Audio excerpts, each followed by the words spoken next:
साथियों, यदि आप हिंदी माध्यम से प्रतियोगी परीक्षाओं की तैयारी कर रहे हैं, तो घटना चक्र से भली-भांति परिचित होंगे। और यदि आप सामान्य भूगोल का रिवीजन या प्रैक्टिस करना चाहते हैं, तो इनका तीसरा खंड आपके लिए काफ़ी उपयोगी हो सकता है। नमस्कार साथियों, स्वागत है आपका इस वीडियो में। विश्व का भूगोल के अंतर्गत हम लोग अब तक 4 अध्याय पूर्ण कर चुके हैं। इस वीडियो में देखेंगे 5वां अध्याय भूकंप।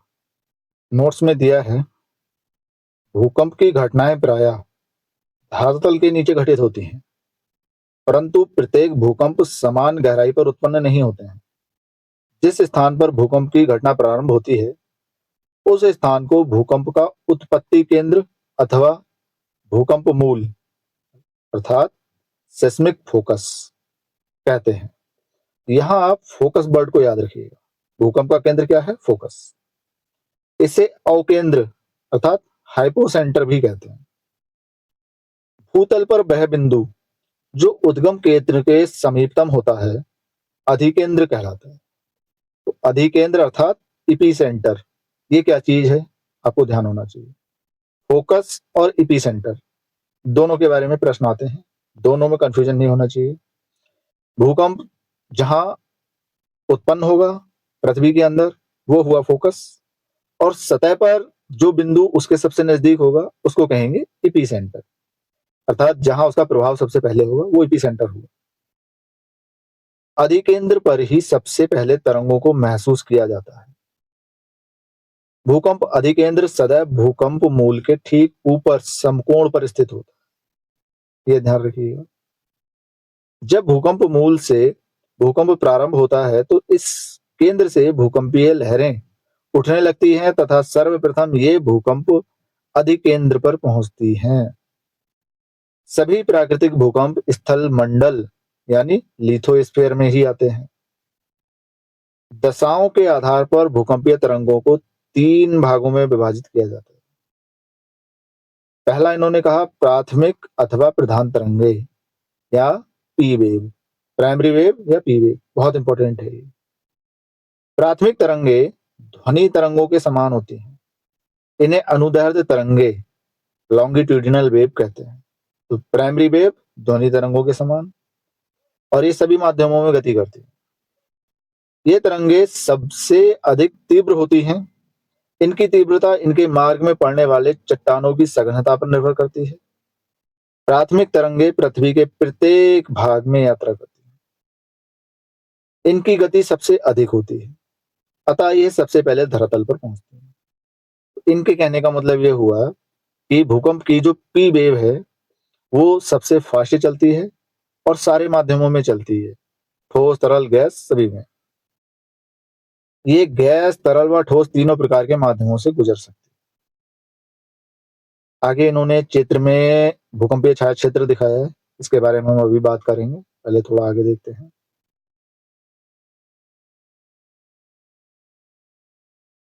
द्वितीयक अथवा गौड़ तरंग सेकंड नंबर है। इसको सेकेंडरी वेव भी कहते हैं और एस वेव कहते हैं। अब देखो, अभी हमने पढ़ा था पी वेव, अब आ गया S wave. P for primary, S for secondary. आप एक चीज ध्यान रख सकते हो, एस फॉर सॉलिड। ठीक, क्यों? ये सिर्फ सॉलिड में चलती है। P for primary all matter में चलती है, S for secondary only solid में मूव करती है। ये तरंगे जल तरंग या प्रकाश तरंगों के समान होती हैं। इन्हें आड़ी अथवा अनुप्रस्थ लहरें भी कहा जाता है। इन्हें आड़ी तरंग इसलिए कहते हैं क्योंकि इनमें अणुओं की गति तरंग के समकोण अर्थात तरंग की दिशा के आर पार पर होती है। ये तरंगे प्राथमिक तरंगों के बाद प्रकट होती हैं। इनकी गति प्राथमिक तरंगों की अपेक्षा कम होती है। ये तरंगे तरल एवं गैस पदार्थ से होकर नहीं गुजर पाती। ये केवल ठोस पदार्थों से ही गुजरती है, यानी ठोस माध्यम में ही विचरण करेंगी। यही कारण है कि द्वितीयक तरंगे सागरीय भागों में पहुंचने पर लुप्त हो जाती है। क्यों? सागर में पानी है, द्रव है, तो द्रव में मूव ही नहीं करेंगी, ओनली सॉलिड में मूव करेंगी, ठोस में।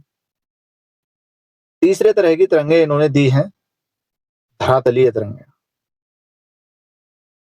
यानी सरफेस वेव।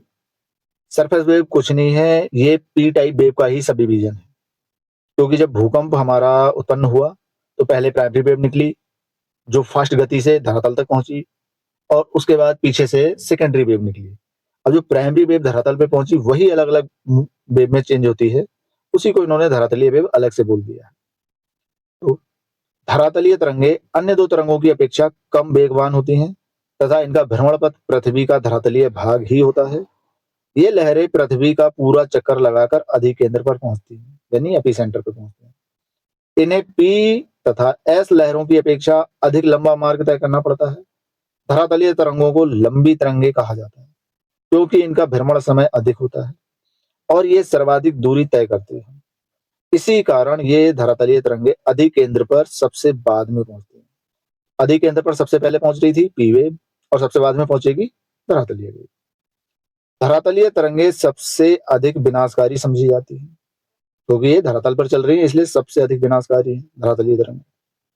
धरातलीय तरंग के दो रूप माने जाते हैं। पहला एल वेव जिसको लव वेव कहते हैं, दूसरा आर वेव जिसको रेले बोलते हैं। इन दोनों में लव तरंग की गति सर्वाधिक होती है। तो भाई लव तरंग आपको ध्यान होना चाहिए, सरफेस वेव है और सबसे ज्यादा घातक है। आगे इन्होंने भूकंप के बारे में और चीजें दी हैं, तो इससे पहले हम एक बार भूकंपीय छाया क्षेत्र को देख लेते हैं।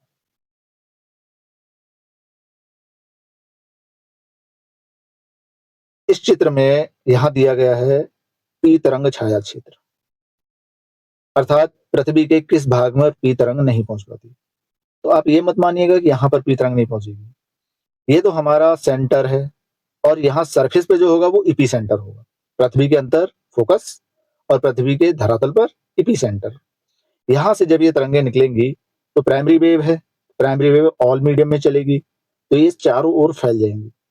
चारों ओर फैलने में जब ये धरती के अंदर आएंगी तो ये है हमारा क्रोड। सरफेस सॉलिड है, फिर उसके बाद बीच वाला एरिया जो है ये सारा एरिया हमारा तरल अवस्था में है, द्रवित अवस्था में। क्रोड ठोस है। तो ये जो तरल अवस्था वाला माध्यम है ये वो हमारा हुआ मैग्मा। मैग्मा क्रोड के चारों ओर घूम रहा है। तो प्राइमरी वेव जैसे ही द्रव माध्यम से ठोस माध्यम में आती है तो ये अंदर को मुड़ती है। देखो सारी अंदर को मुड़ी हुई है, यहां से सीधी आई फिर अंदर को मुड़ गई। और जब ये ठोस माध्यम से पुनः द्रव माध्यम में जाती है तो बाहर को मुड़ जाती है। देखो बाहर को मुड़ रही है सब। अब यहाँ एक कोण की बात आती है। अगर ये वेव हमारी सीधी आ रही है तो 180 का कोण हुआ, लेकिन ये यहाँ आई और ये मुड़ गई, ये कोण बना 104 डिग्री। ऐसे ही जो तरंग यहाँ से मुड़ने के बजाय अंदर आई तो वो यहाँ से अंदर को मुड़ी और जैसे जैसे क्रोड से बाहर आई बाहर को मुड़ी और उसके बाद पुनः बाहर को निकल आई। तो यहाँ जो कोण बनेगा ये बनेगा 140 अंश का। तो 104 और 140 अंश के बीच में जो ये गैप है ये हुआ पी तरंग का छाया क्षेत्र। सेम इस साइड पी तरंग का छाया क्षेत्र। तो हमारे सरफेस पे इधर और इधर पी तरंग दिख रही है, फिर यहाँ भी पी तरंग दिख रही है। सिर्फ इस क्षेत्र में और इस क्षेत्र में पी तरंग नहीं मिलेगी। ये हुआ पी तरंग का छाया क्षेत्र। अगले चित्र में इन्होंने दिखाया एस तरंग का छाया क्षेत्र। एस तरंग आपको पता है एस फॉर सॉलिड, यानी सॉलिड में नहीं चलती है या चलती है बताओ। S wave S for solid, only solid में ही मूव करेगी, लिक्विड में नहीं जाएगी। अब ये रहा हमारा पृथ्वी का क्रोड। क्रोड के भी दो पार्ट हैं।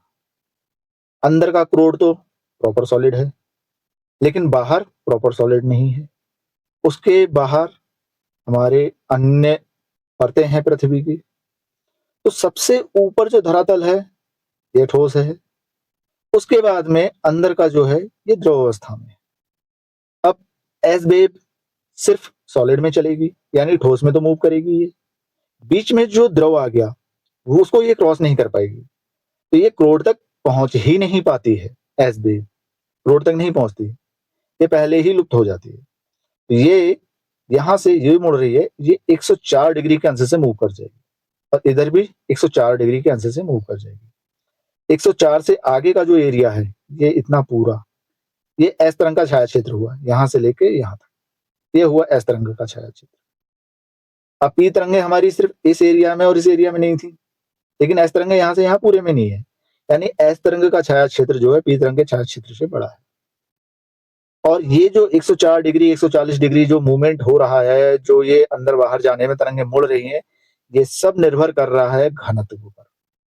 ठीक है, घनत्व, क्योंकि पृथ्वी की जो आंतरिक परतें हैं उनमें अलग अलग जगह पे अलग अलग घनत्व, तो घनत्व के हिसाब से मूवमेंट होता है। अभी मैं इस बारे में ज्यादा नहीं बताऊंगा, बहुत समय लगेगा। जब कभी इस टॉपिक को पढ़ाऊंगा तब इसको विस्तार से समझाएंगे अच्छी तरह से। तो अब आगे बढ़ते हैं। भूकंपीय छाया क्षेत्र के बारे में क्या दिया। भूकंप लेखी यंत्र अर्थात सिस्मोग्राफ पर दूरस्थ स्थानों से आने वाली भूकंपीय तरंगे अभिलेखित रिकॉर्डेड होती हैं। हालांकि कुछ ऐसे भी क्षेत्र हैं जहां कोई भी भूकंपीय तरंग अभिलेखित नहीं होती, यानी नहीं पहुंच पाती है। ऐसे क्षेत्र को भूकंपीय छाया क्षेत्र अर्थक्वेक शैडो जोन कहते हैं। विभिन्न भूकंपीय घटनाओं के अध्ययन से ज्ञात होता है कि एक भूकंप का छाया क्षेत्र दूसरे भूकंपीय छाया क्षेत्र से सर्वथा भिन्न होता है। उपर्युक्त चित्रों में जो अभी चित्र बताए थे, पी व एस तरंगों का छाया क्षेत्र प्रदर्शित किया गया है। यह देखा जाता है कि भूकंप लेखी भूकंप अधिकेंद्र से 104 डिग्री के भीतर किसी भी दूरी पर पी एस दोनों ही तरंगों को अभिलेखन करते हैं। 104 डिग्री से पहले हमें पी तरंग भी मिल रही है, एस तरंग भी मिल रही है। भूकंप लेखी अधिकेंद्र से 140 डिग्री के पश्चात केवल पी तरंगों के पहुंचने को ही दर्ज करते हैं। क्यों? क्योंकि क्रोड के आसपास एस तरंग नहीं पहुंचती है, सिर्फ पी पहुंचती है। और 104 140 जो मूवमेंट हो रहा था वो जिक्र है यहाँ। एस तरंगों को अभिलेखित नहीं करते हैं इस एरिया में। अतः वैज्ञानिकों का मानना है कि भूकंप अधिकेंद्र से 104 डिग्री और 140 डिग्री के बीच का क्षेत्र जहां कोई भी भूकंपीय तरंग अभिलेखित नहीं होती है, दोनों प्रकार की तरंगों के लिए छाया क्षेत्र है। दोनों प्रकार पी और एस के लिए। 104 डिग्री के पश्चात पूरे क्षेत्र में एस तरंगें नहीं पहुंचती। एस तरंगों का छाया क्षेत्र पी तरंगों के छाया क्षेत्र से अधिक विस्तृत है। भूकंप अधिकेंद्र से 104 डिग्री से 140 तक पी तरंगों का छाया क्षेत्र एक पट्टी के रूप में पृथ्वी के चारों ओर प्रतीत होता है। एस तरंगों का छाया क्षेत्र न केवल विस्तार में बड़ा है, बल्कि ये पृथ्वी के 40% भाग से भी अधिक है। ये इन्होंने छाया क्षेत्र के बारे में बताया। अब हम आगे बढ़ते हैं। भूकंप का परिमाण विमुक्त ऊर्जा यानी जो एनर्जी रिलीज हुई वो का सूचक होता है। भूकंप के परिमाण का मापन रिएक्टर स्केल एवं तीव्रता का मापन संशोधित मर्केली स्केल किया जाता है। तो रिएक्टर स्केल और मर्केली स्केल दोनों ध्यान होने चाहिए। अधिकांशतः रिएक्टर स्केल से रिलेटेड क्वेश्चन पूछे जाते हैं एग्जाम में। रिएक्टर स्केल का आविष्कार 1935 में चार्ल्स एफ रिएक्टर ने किया था। अपने नाम पर ही इन्होंने इसका स्केल का नाम रिएक्टर स्केल रख दिया। रिएक्टर मापन लघुगणकीय पैमाने यानी लॉगरिथमिक स्केल पर आधारित है। ये बहुत जरूरी है, लॉगरिथमिक कभी कभी पूछ लेते हैं, जिसका आधार 10 अंक होता है।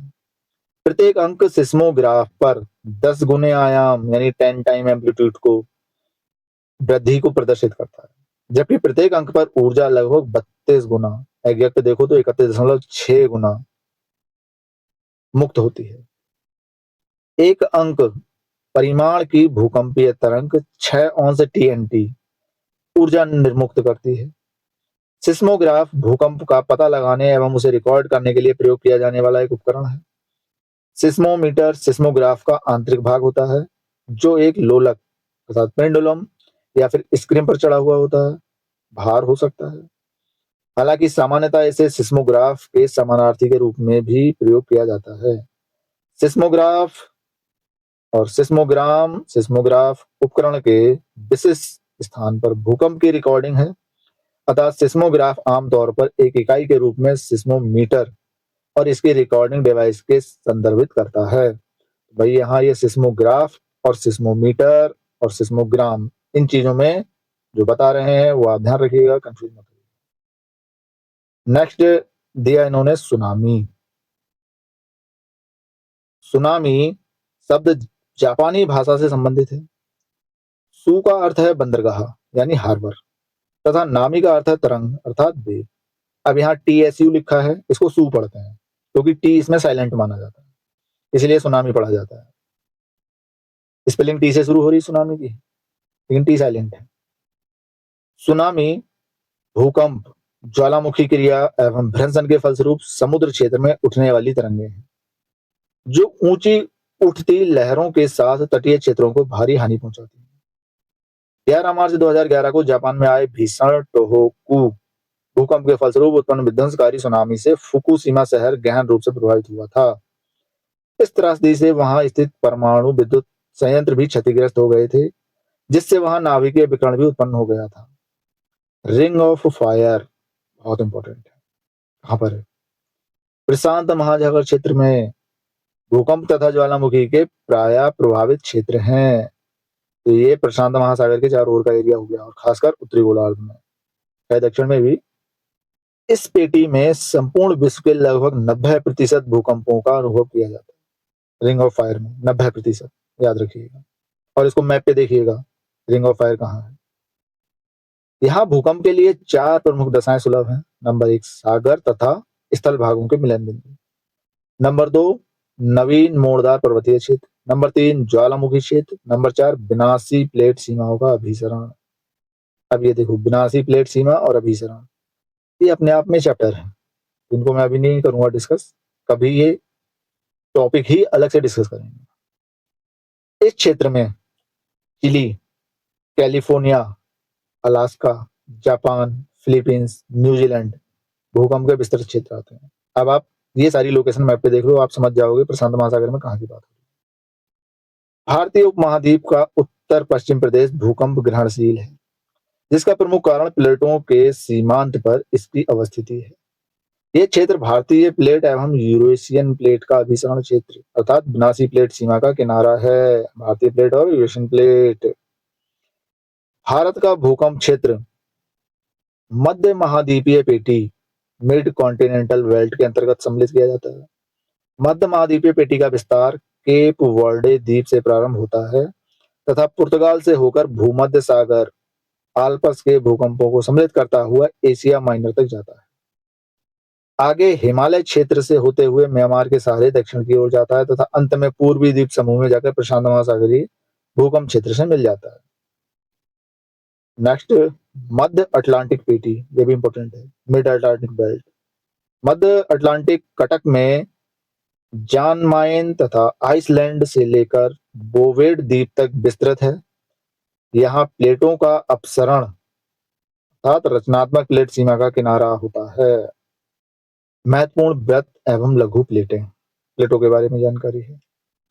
प्लेट विवर्तनी के सिद्धांत के अनुसार पृथ्वी का स्थल मंडल 7 बृहत प्लेटों एवं कुछ लघु प्लेटों में विभक्त है। तो लघु प्लेट आपको भले ही ना पता हो, लेकिन ये 7 बृहत प्लेट जरूर पता होनी चाहिए। नवीन बलित पर्वत श्रेणियां, गर्ते, कटक, भ्रंश इन प्लेटों के सीमांकित करते हैं। प्रमुख बृहत प्लेट इस प्रकार है। अंटार्कटिक प्लेट, जिसमें अंटार्कटिक और इसको चारों ओर से घेरती हुई महासागरीय प्लेट भी शामिल है। नंबर 2 है उत्तरी अमेरिका प्लेट, जिसमें पश्चिमी अटलांटिक तट सम्मिलित है तथा दक्षिणी अमेरिकन प्लेट व कैरेबियन द्वीप समूह इसकी सीमा निर्धारित करते हैं। तीसरा है दक्षिण अमेरिका प्लेट, इसके बारे में देखो, पश्चिमी अटलांटिक तट समेत और उत्तरी अमेरिकी प्लेट व कैरेबियन द्वीप इससे पृथक करते हैं। चौथा है प्रशांत महासागरीय प्लेट। पांचवा इंडो ऑस्ट्रेलियन न्यूजीलैंड प्लेट, इसमें इंडिया का एरिया, ऑस्ट्रेलिया का, न्यूजीलैंड का सारा आ गया। छठा अफ्रीकी प्लेट, इसमें पूर्वी अटलांटिक तल शामिल है। सातवां है यूरेशियाई प्लेट, इसमें पूर्वी अटलांटिक महासागरीय तल सम्मिलित है। अब इसके बाद इन्होंने कुछ लघु प्लेटें दी जो महत्वपूर्ण है, जहां से अक्सर प्रश्न पूछे जाते हैं।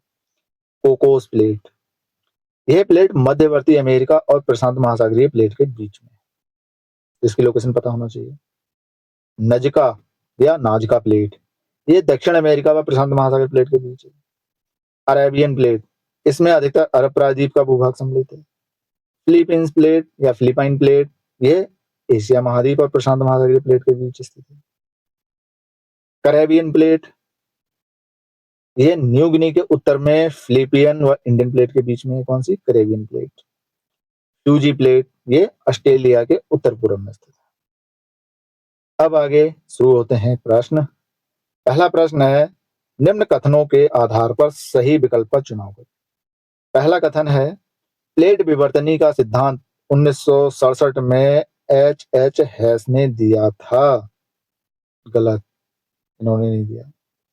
दूसरा है प्लेट विवर्तनी सिद्धांत समुद्र तल विस्तारण सिद्धांत पर आधारित है। हाँ, ये बात सही है, यानी पहला गलत, दूसरा सही, ऑप्शन डी। आगे इन्होंने देखो डिटेल में क्या दिया। प्लेट विवर्तनी की अवधारणा अर्थात सिद्धांत 1960 के दशक में प्रतिपादित किया गया। हैरी हैस ने 1962 में अपने paper history of ocean basin में इस अवधारणा को प्रस्तुत किया था। तो आप 1962 और हैरी हैस ये ध्यान रखिएगा। प्लेट विवर्तनी, जो प्लेट विवर्तनी के विकास में सबसे महत्वपूर्ण योगदानों में से एक है। सिद्धांत के विकास Wilson, Morgan, Parker, McKenzie, Harry Hess आदि विद्वानों ने योगदान दिया था। प्लेट विवर्तनी सिद्धांत समुद्र तल विस्तारण सिद्धांत पर आधारित है। हैरी हैस के अलावा अगर इसमें विल्सन, मॉर्गन, पार्कर, मैकेंजी ये नाम हो तो सही माने जा सकते हैं।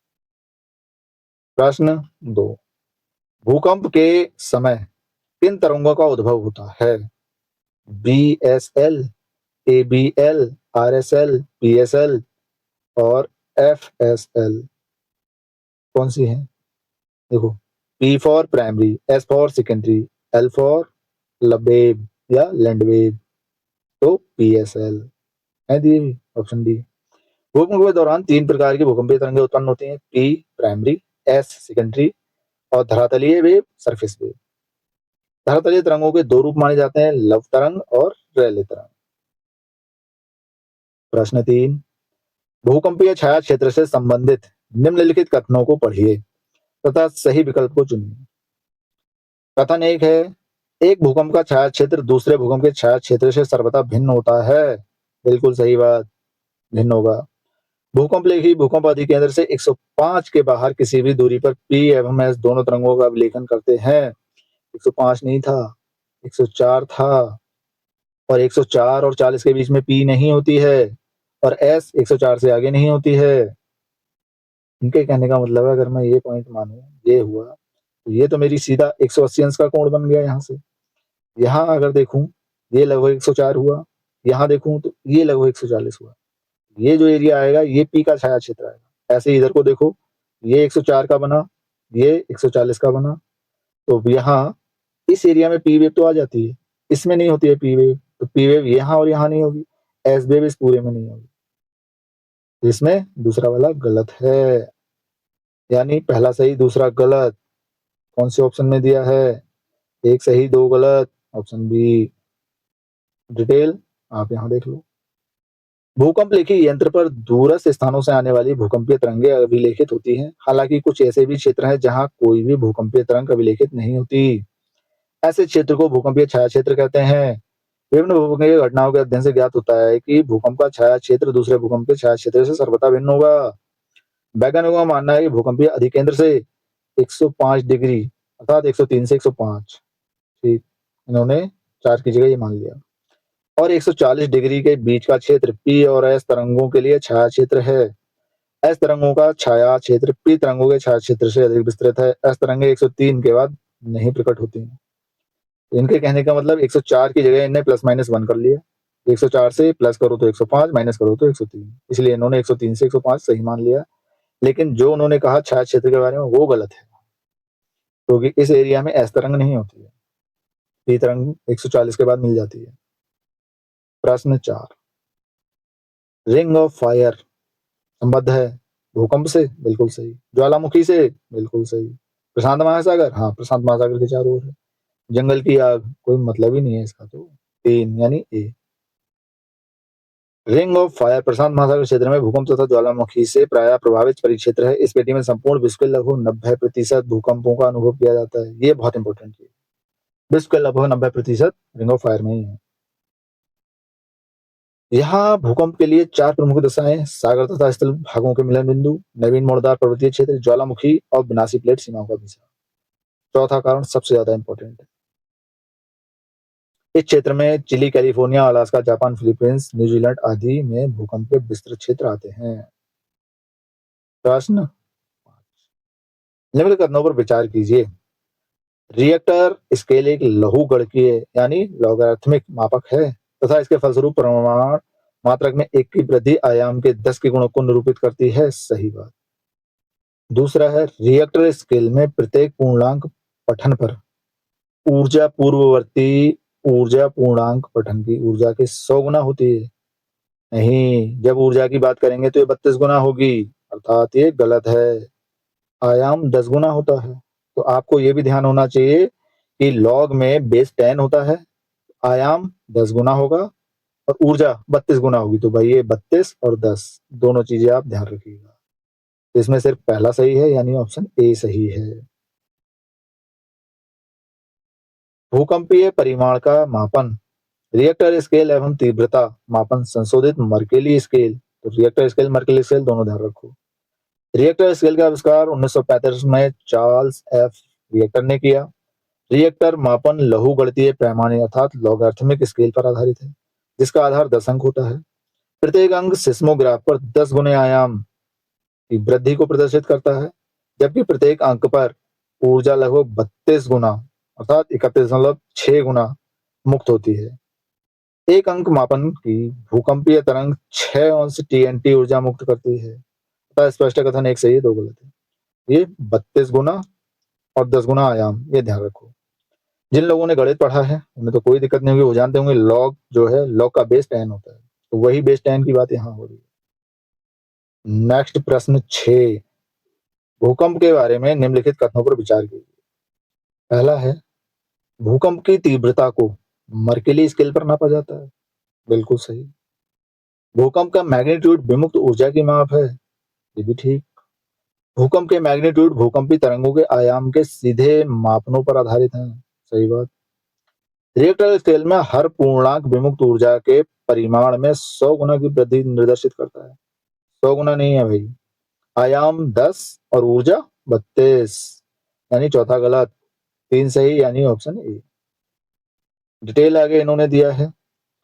भूकंप के परिमाण एवं तीव्रता का मापन क्रमशः रिएक्टर स्केल और संशोधित मर्केली स्केल पर किया जाता है। परिमाण रिएक्टर स्केल पर और तीव्रता मर्केली स्केल पर। कथा कथन एक सही है। भूकंप की परिमाण विमुक्त ऊर्जा की सूचक होती है। भूकंपीय तरंग के एक परिमाण से टीएनटी 6 अंश के बराबर ऊर्जा विमुक्त होती है, जबकि 8 परिमाण के भूकंप से टीएनटी 6 मिलियन टन के बराबर ऊर्जा विमुक्त होती है। अर्थात रिएक्टर स्केल पर प्रत्येक अंक भूकंप मापी यंत्र पर 10 गुने आयाम को तथा लगभग 32 गुना यानी 31.6 ऊर्जा वृद्धि को निर्देशित करता है। अर्थात 2 एवं 3 भी सही है, किंतु 4 गलत है। नेक्स्ट प्रश्न 7, रिएक्टर पैमाने का उपयोग होता है नापने के लिए। तो रिएक्टर पैमाना क्या नापता है? भूकंप की तीव्रता, समुद्र की गहराई, अंतरिक्ष यान का वेग, किसी भवन की ऊंचाई। तो रिएक्टर पैमाना भूकंप से संबंधित है, क्लियर दिख गया ऑप्शन ए। यहाँ प्रश्न के विकल्प में तीव्रता के स्थान पर परिमाण होना चाहिए। क्यों? तीव्रता नपती है मर्केली स्केल पर। भूकंप की तीव्रता मर्केली स्केल पर मापा जाता है, जबकि भूकंप का परिमाण रिएक्टर स्केल पर मापा जाता है। तो ये कंफ्यूजन ना हो, ये भी आप ध्यान रखिए, तीव्रता मर्केली, परिमाण रिएक्टर।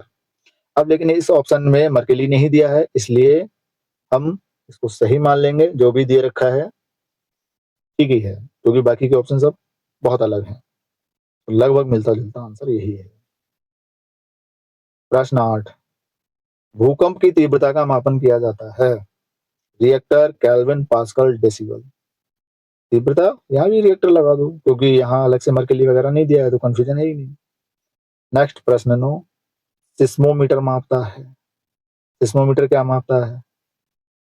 हृदय की गति, पेड़ों की ऊंचाई, भूकंप, कुछ नहीं। तो सिस्मोमीटर या सिस्मोग्राफ जहां भी दिखे आंख मूंद के लगा दो भूकंप। सिस्मोमीटर भूकंप मापन हेतु प्रयुक्त होता है। यह सिस्मोग्राफ का आंतरिक भाग है। तो सिस्मोमीटर और सिस्मोग्राफ कनेक्टेड है, ध्यान रखो। हृदय की गति, कार्डियोग्राफी तथा पेड़ों की वृद्धि को दर्शाने वाला क्रैस्कोग्राफ है, ये ध्यान रखिएगा। प्रश्न 10, निम्नलिखित में से किस यंत्र का भूकंप तरंगों के मापन के लिए प्रयोग किया जाता है? भूकंप तरंगों का मापन, सिस्मोग्राफ, सिस्मोस्कोप, सिस्मोग्राफ, सिस्मोमीटर। अब देखो इसमें हाँ कंफ्यूजन वाली चीज, सिस्मोस्कोप तो नहीं है कोई चीज, सिस्मोमीटर है, सिस्मोग्राफ है, सिस्मोग्राम है। इनने कहा किस यंत्र का भूकंप तरंगों के मापन के लिए प्रयोग किया जाता है। तो जिस यंत्र का यूज होता है उसको कहते हैं सिस्मोग्राफ।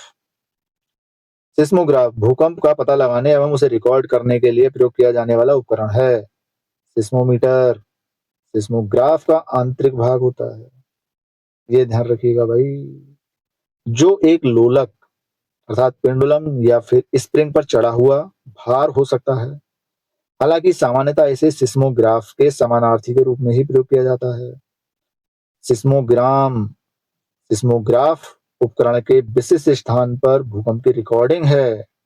अतः सिस्मोग्राफ आमतौर पर एक इकाई के रूप में सिस्मोमीटर और इसकी रिकॉर्डिंग डिवाइस को संदर्भित करता है, तो आप सिस्मोग्राफ याद रखिएगा।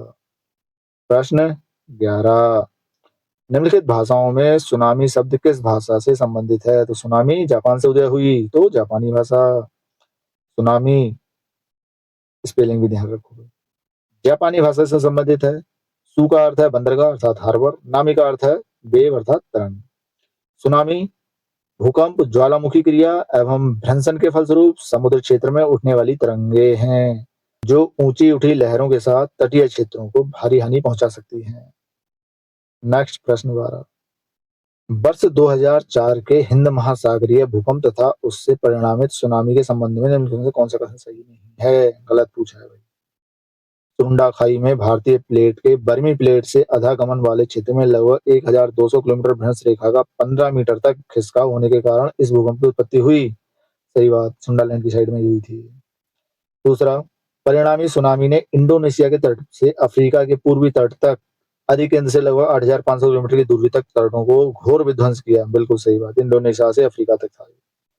तीसरा, वर्तमान अनुमानों के अनुसार भूकंप जनित सुनामी ने समुद्र में डूब गई अनगिनत लाशों के अतिरिक्त 50 लाख से अधिक लोगों को मौत के घाट उतारा। इसमें कंफ्यूजन है, आगे देखते हैं।